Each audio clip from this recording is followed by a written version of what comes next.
مفتی طارق مسعود special. ایک چھوٹی سی بات مجھے یاد آ گئی، وہ پچھلے سال ثنا خان نے توبہ کی تھی نا، ماشاءاللہ وہ مولانا انس صاحب تھے، تو اس پہ بہت لوگوں نے نیگیٹو بھی باتیں کی تھی۔ ان کا کل فون آیا مولانا انس صاحب کا، وہ اپنی زوجہ کی کارگزاری سنا رہے تھے کہ ماشاءاللہ اشراق کی پابند، تہجد کی پابند، اور کہتے ہیں کہ مجھے شرم آ رہی ہے اس کی عبادت دیکھ کے۔ یہ انہوں نے مجھے کہا کہ یہ آپ لوگوں کو بتا دیں، کیونکہ لوگوں نے اس کے بارے میں نیگیٹیوٹی بہت زیادہ پھیلائی ہے۔ اب دیکھو، اگر مفتی انس شروع ہی دن سے اس پہ ڈنڈا لے کے کھڑا ہو جاتا، انسان کی بچی بن جا صحیح ہے نا، تو یہ انقلاب، ان کا کوئی فاؤنڈیشن بھی ہے، ٹرسٹ بھی ہے جس میں وہ غریبوں کے ساتھ مدد کر رہی ہے، تو پھر یہ نہ ہوتا۔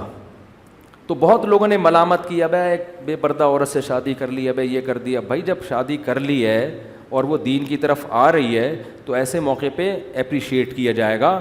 فتوے قرآن کیا کہہ رہے ہیں؟ لوگوں کو حکمت مصلحت کے ساتھ دین کی طرف بلاؤ۔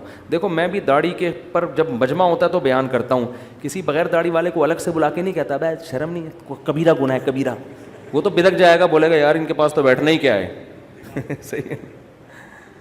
حدیث میں بھی آتا ہے، آپ صلی اللہ علیہ وسلم کو جب کسی کی اطلاع ملتی فلاں ایسے کر رہے ہے، تو آپ نام لے کے نہیں کر رہے کہ یہ جو بیٹھا ہوا ہے نا، یہ بندہ ٹھیک نہیں ہے، بلکہ آپ فرماتے ہیں ماں بال اقوام، لوگوں کو کیا ہو گیا کہ اس طرح کر رہے ہیں، تو جو ہوتا وہ سمجھ جاتا کہ میری بات ہو رہی ہے۔ تو کسی کو ہٹ کرنا دین میں، یہ سزائیں جتنی بھی یہ جہنم کی ہے نا، یہ اللہ دے گا ٹھیک ہے نا، یہ کون دے گا؟